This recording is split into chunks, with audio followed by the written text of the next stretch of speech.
Aos 48 anos, Candy parecia estar à beira de um recomeço. Tinha pedido demissão do centro médico onde trabalhava, estava de saída da cidade onde passou décadas da vida e já havia comprado uma nova casa perto da família de origem, onde planejava abrir uma pequena loja de antiguidades, o grande sonho da vida dela. Ela havia consultado um advogado de divórcio. Estava, enfim, se libertando. Mas na noite de 2 de fevereiro de 2021, Candy Howard não voltou do banho.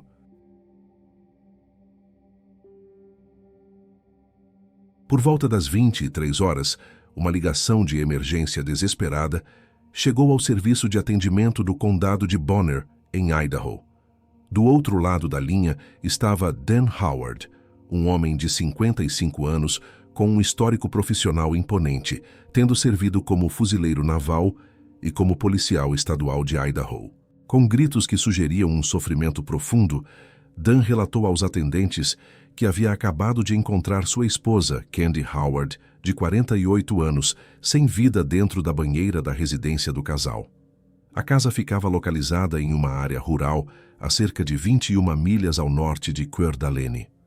Durante a chamada, ele afirmou que havia um revólver dentro da água e que, pelo cenário que via, Candy aparentemente teria tirado a própria vida com um tiro. Quando os primeiros socorristas e a policial Miranda Thomas chegaram à propriedade, encontraram Dan do lado de fora da casa, em um estado de aparente choque. Ele caminhava em círculos pelo pátio, soluçando alto, gritando e demonstrando um comportamento que parecia ser de alguém completamente inconsolável.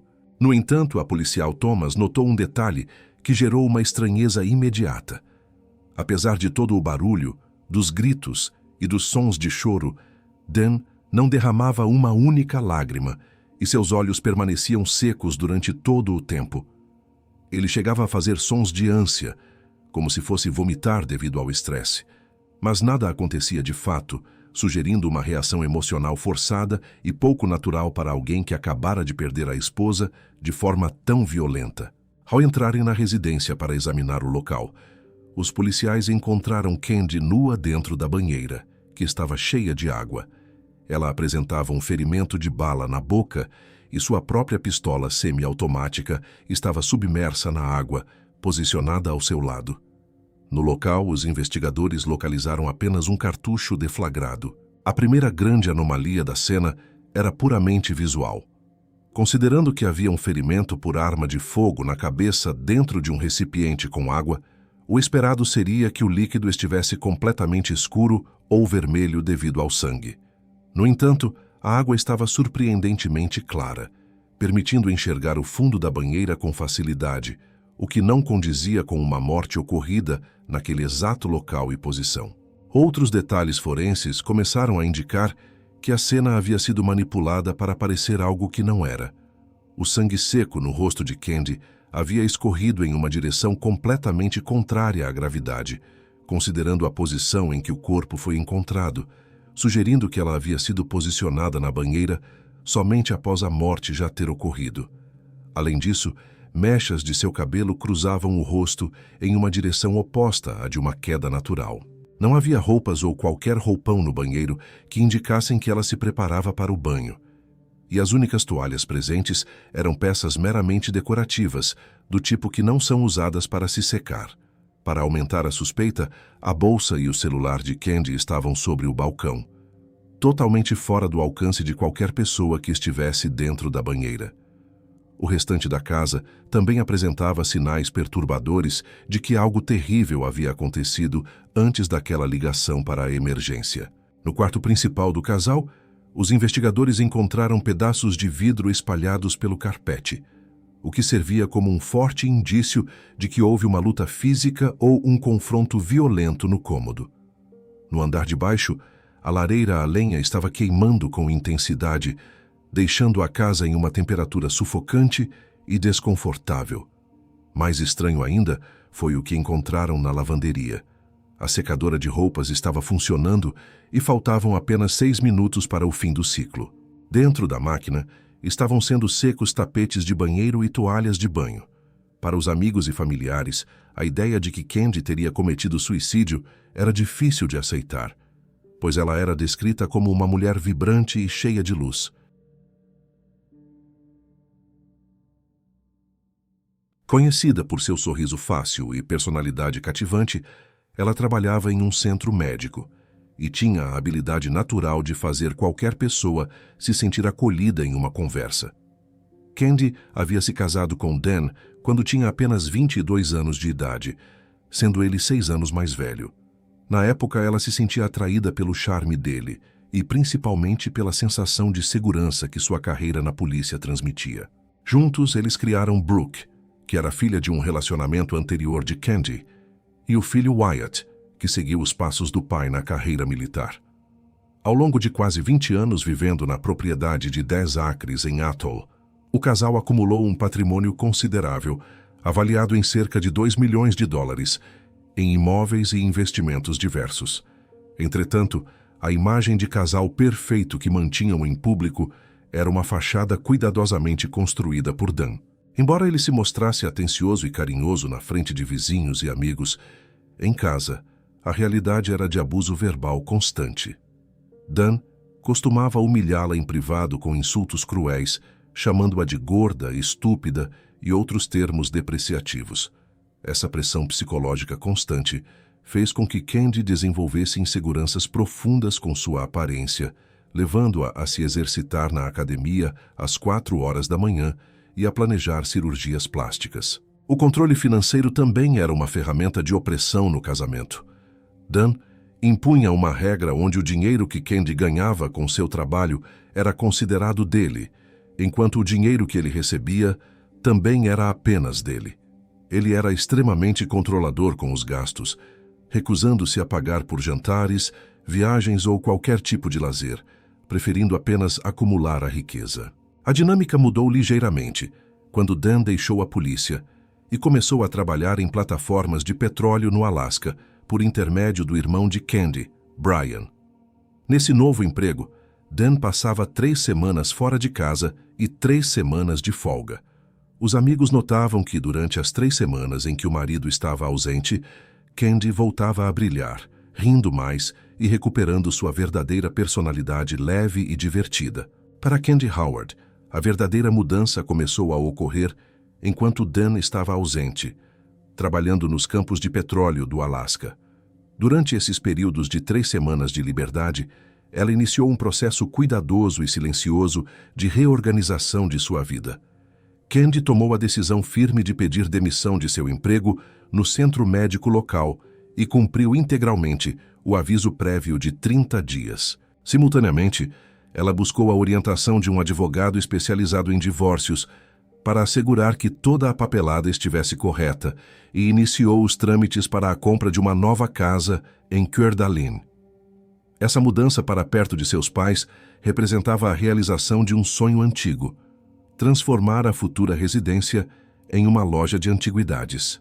Nesse processo de transição, Candy reatou um vínculo afetivo com Daniel Prada, um amigo de infância e antigo namorado da adolescência que agora atuava como corretor de imóveis e a ajudava diretamente na busca pela nova propriedade.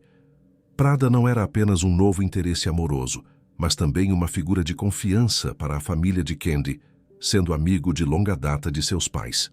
Para seus amigos e familiares mais próximos, Candy foi transparente ao afirmar que desejava encerrar definitivamente o casamento de 26 anos. Assim que Dan retornou de sua jornada no Alasca, Candy o confrontou com a realidade, revelando seus planos e apresentando oficialmente a documentação do divórcio ao marido. A tensão escalou drasticamente no dia 29 de janeiro de 2021, apenas 4 dias antes de sua morte. Durante a madrugada, o celular de Candy realizou uma chamada acidental pelo aplicativo Facebook Messenger para Daniel Prada. Quando Prada atendeu, ele pôde ouvir Candy gritando desesperadamente com Dan, perguntando o que ele estava tentando fazer e implorando para que ele a deixasse fechar a porta. A ligação durou cerca de 15 segundos antes de ser interrompida, o que levou Prada a contatar imediatamente os pais de Candy, que por sua vez acionaram a polícia. Ao chegarem na casa, as autoridades encontraram uma Candy visivelmente abalada e nervosa. Longe da presença de Dan, ela relatou a um policial um episódio aterrorizante. Ela havia acordado no meio da noite e encontrado o marido debruçado sobre ela, totalmente vestido de preto e usando luvas de borracha pretas. Ele segurava um travesseiro nas mãos e mantinha um olhar fixo e assustador que ela nunca tinha presenciado antes. Candy conseguiu fugir para o banheiro, onde se trancou para chamar Prada em busca de auxílio. Contudo, os policiais não puderam prender Dan naquele momento, pois Candy não declarou formalmente que havia sido vítima de agressão física. Com o auxílio do delegado, ela conseguiu sair da casa em segurança naquela ocasião, levando consigo uma bolsa de viagem. No dia seguinte, Dan tentou desesperadamente reatar o contato, ligando para ela 26 vezes e alegando que o ocorrido fora apenas um mal-entendido, prometendo inclusive que aceitaria assinar o divórcio. Durante esse intervalo, o irmão de Candy, Brian, passou um tempo com Dan e notou que o cunhado estava profundamente furioso e desconfiado, fazendo perguntas persistentes sobre a existência de um amante. Apesar dos apelos de seu pai para que não retornasse à residência, Candy acreditava que Dan não seria idiota o bastante para tentar algo contra ela novamente. O pai, profundamente preocupado, entregou-lhe sua própria arma para defesa pessoal, embora soubesse que a filha não tinha experiência real com armas de fogo.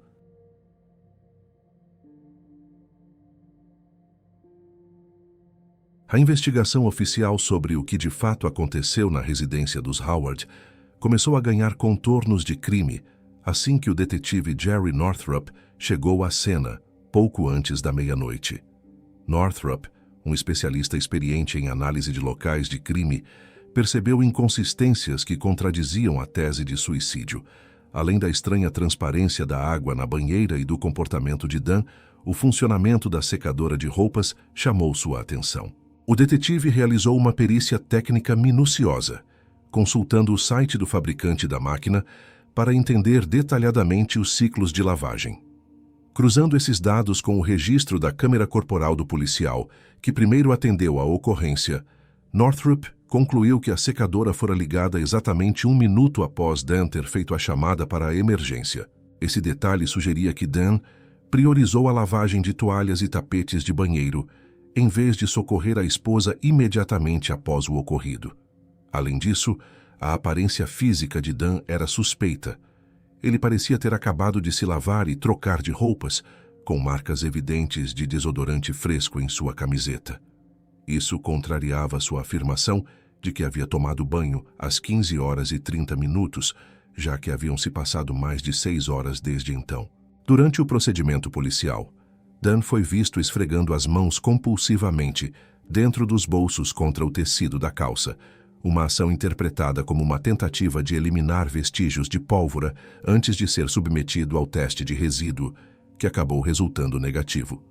O detetive-sargento Ken Latin também notou que a narrativa de Dan parecia excessivamente preparada e quase teatral. Dan relatou ter ouvido apenas um baque e decidiu verificar o que ocorrera somente após 1 hora. Uma alegação que Latin considerou absurda para alguém com o treinamento de Dan em armas de fogo e operações táticas da equipe SWAT. Dan afirmou ainda que havia fornecido a arma para Candy 2 dias antes, tentando justificar a posse do armamento pela esposa durante a divisão de bens. Enquanto o interrogatório prosseguia na cozinha, Dan telefonou para Brooke, sua enteada, para dar a notícia. Naquele momento, os detetives puderam ouvir os gritos de Brooke, que em um estado de fúria absoluta, acusou Dan diretamente de ter assassinado sua mãe. Latin declarou que aquela foi uma das experiências mais marcantes de sua trajetória na polícia, pois jamais vira um familiar apontar um assassinato com tamanha certeza em um cenário inicialmente tratado como suicídio. Ao investigar o passado de Dan Howard, os detetives descobriram um histórico sombrio que remontava ao ano de 2013. Naquela época, enquanto ainda atuava como policial estadual, Dan soube que sua esposa, Candy, estava tendo um caso extraconjugal com Matthew Wood, que além de vizinho, era um de seus amigos mais próximos. A reação de Dan foi descrita como um surto obsessivo de violência e intimidação. Ele ameaçou abertamente espalhar os miolos de Matthew pelas paredes e iniciou uma campanha de assédio que incluiu derramar xarope no carro do vizinho, deixar mensagens obscenas e vulgares em sua secretária eletrônica e até roubar sua correspondência. O comportamento agressivo atingiu o ápice quando Dan disparou tiros de espingarda em direção à residência de Matthew. Devido a esses atos, Matthew Wood registrou um boletim de ocorrência que resultou na condenação de Dan por 2 crimes graves. Ele recebeu uma pena suspensa de 3 anos e passou quase 4 meses na prisão, sendo autorizado a renunciar ao cargo na Polícia Estadual de Idaho antes que fosse formalmente expulso da corporação. Durante o julgamento desse caso, o juiz considerou que Dan estava sob estresse extremo por causa de um incidente ocorrido em 2011, quando ele matou uma mulher durante uma abordagem de trânsito. Embora Dan tenha sido inocentado em uma investigação interna da polícia por aquele disparo fatal, Candy nunca mais conseguiu olhar para o marido da mesma maneira. A melhor amiga de Candy, Michelle, percebeu que a dinâmica do casamento mudou drasticamente após esses episódios. Candy passou a viver grudada em Dan, agindo como se tivesse medo de deixá-lo sozinho ou de provocar sua raiva. Esse ambiente de controle culminou em uma agressão física severa em julho de 2020, exatamente 7 meses antes da morte de Candy. Dan descobriu que a esposa possuía cartões de crédito secretos e, furioso, a atacou colocando as mãos em seu pescoço para sufocá-la. Candy chegou a fotografar os hematomas visíveis deixados em seu corpo e enviou as imagens para Michelle, implorando por segredo e evitando registrar qualquer queixa formal contra o marido. Após a morte de Candy em 2 de fevereiro de 2021, a autópsia inicial foi realizada no dia seguinte pelo Dr. John Howard, que trabalhava no gabinete do legista do condado de Spokane. O laudo desse procedimento gerou um grande impasse jurídico que paralisou a investigação por meses. O médico concluiu que a causa da morte foi o ferimento de bala na boca, mas classificou a modalidade da morte como indeterminada, recusando-se a definir se o caso era um suicídio ou um homicídio.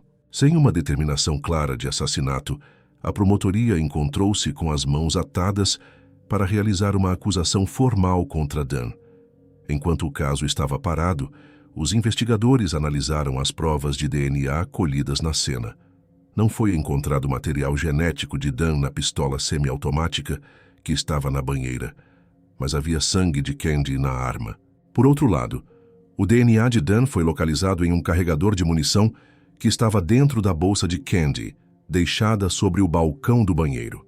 Além disso, os testemunhos colhidos reforçavam a suspeita de crime.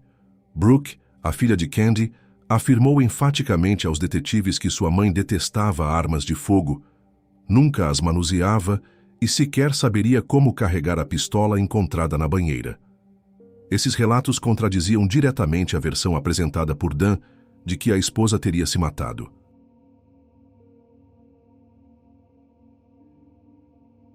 A reviravolta fundamental no processo ocorreu quando a promotoria contratou a doutora Jennifer Nara, uma patologista forense, para realizar uma revisão completa do trabalho do Dr. John Howard.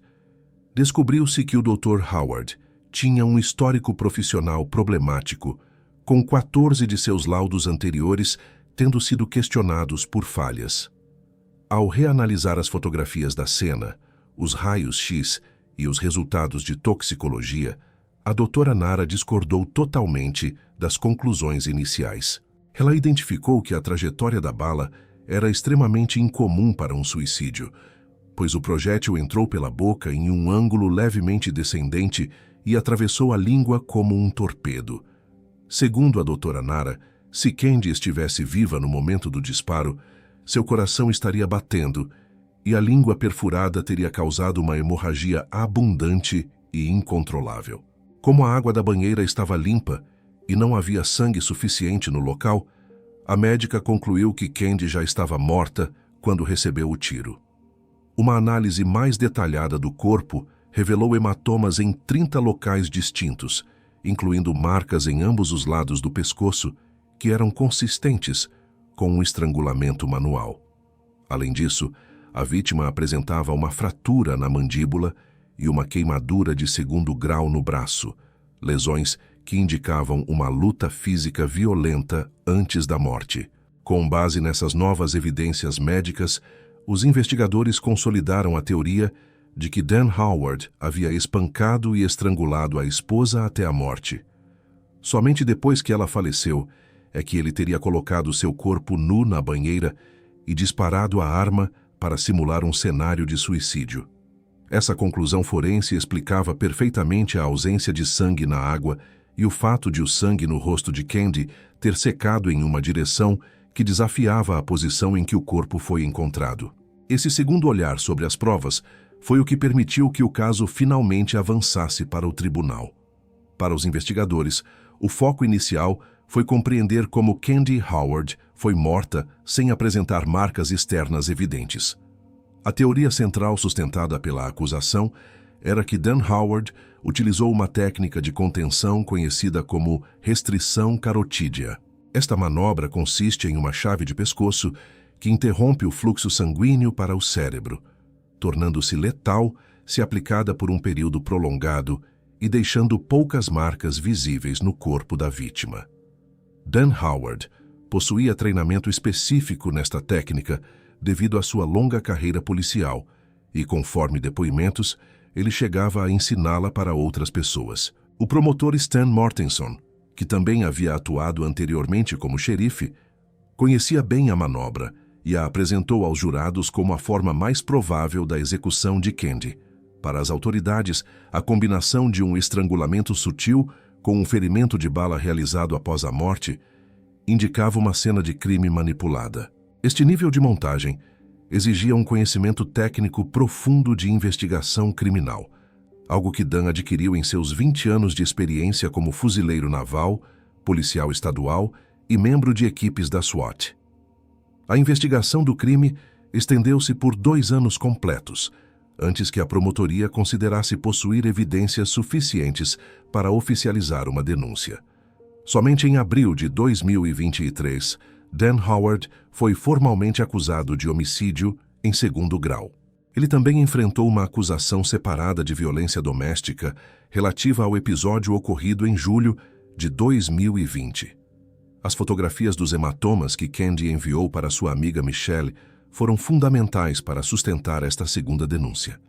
Dan declarou-se inocente e, após o pagamento de fiança, foi liberado para aguardar o julgamento sob monitoramento de tornozeleira eletrônica. A família de Candy, especialmente sua filha Brooke e seus pais, expressou profunda frustração e falta de compreensão sobre o motivo de ele ter permanecido livre durante os 2 anos de investigação. Brooke declarou publicamente seu temor de que o padrasto pudesse sair impune. O julgamento teve início em março de 2024, com Dan apresentando uma postura calma e o rosto barbeado diante do tribunal. Por determinação do juiz, foi proibida qualquer menção ao histórico criminal prévio do réu, o que incluía o homicídio cometido em 2011 e as ameaças ao vizinho em 2013. O caso da promotoria baseou-se nos pilares de oportunidade, visto que Dan era a única pessoa na casa com a vítima. Capacidade técnica para forjar cenas de crime sem deixar rastros, e motivo, pois a divisão de bens no divórcio representaria para ele a perda de $1 milhão. A defesa, liderada pelo advogado Jason Johnson, argumentou que Candy passava por uma crise emocional decorrente de um relacionamento extraconjugal que a teria levado ao suicídio. A defesa ressaltou a falta de DNA de Dan na arma e a ausência de luvas na residência para a suposta montagem da cena. Durante o processo, houve um confronto entre as opiniões médicas do ex-legista Dr. John Howard, que manteve sua tese de morte por ferimento de bala, e da doutora Jennifer Nara, que reafirmou que a vítima já estava morta antes do disparo. Após 2 semanas de sessões no tribunal e o encerramento da apresentação de provas pela acusação, Dan Howard desapareceu durante um feriado prolongado. Mesmo utilizando a tornozeleira eletrônica, ele foi rastreado cruzando a cidade em alta velocidade pela rodovia I-90. Dan realizou manobras como se estivesse verificando se estava sendo seguido e dirigiu-se ao terminal do Aeroporto Internacional de Spokane, em Washington. Ele foi detido pela polícia do aeroporto, algemado e reconduzido à prisão, tendo sua fiança revogada imediatamente. Como justificativa, Dan alegou que estava apenas auxiliando um amigo a devolver um veículo alugado no aeroporto. O juiz decidiu que os jurados não seriam informados sobre esta tentativa de fuga, para evitar que o ato fosse interpretado como uma confissão implícita de culpa. Após 10 dias de julgamento, a oitiva de 62 testemunhas e pouco mais de 8 horas de deliberação, o júri declarou Dan Howard culpado por homicídio em segundo grau e violência doméstica.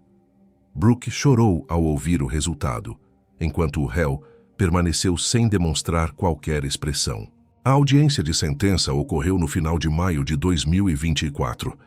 Dan Howard compareceu visivelmente mais magro, tendo perdido 22 quilos ou 50 libras em decorrência de uma greve de fome iniciada na prisão. Ele solicitou clemência ao juiz, afirmando que amava Candy e negando ser o monstro que a acusação descrevia.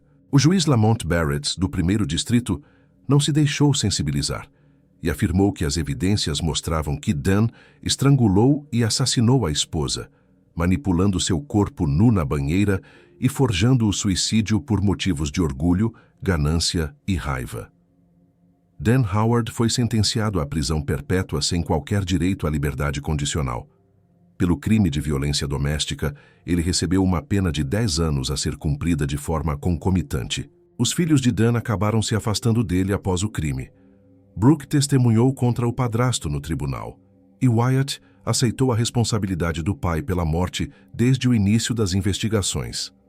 A neta de Candy, Kenley, que tinha 8 anos na época do crime e 12 no momento do veredicto, guarda com carinho pequenos pombinhos de vidro que faziam parte da coleção de sua avó. Para a família, o veredicto trouxe um necessário sentimento de alívio, embora a ausência de Candy permaneça sendo uma lacuna irreparável. Ela nunca realizou o desejo de abrir sua própria loja de antiguidades ou de habitar o novo lar que havia escolhido para iniciar sua nova vida independente.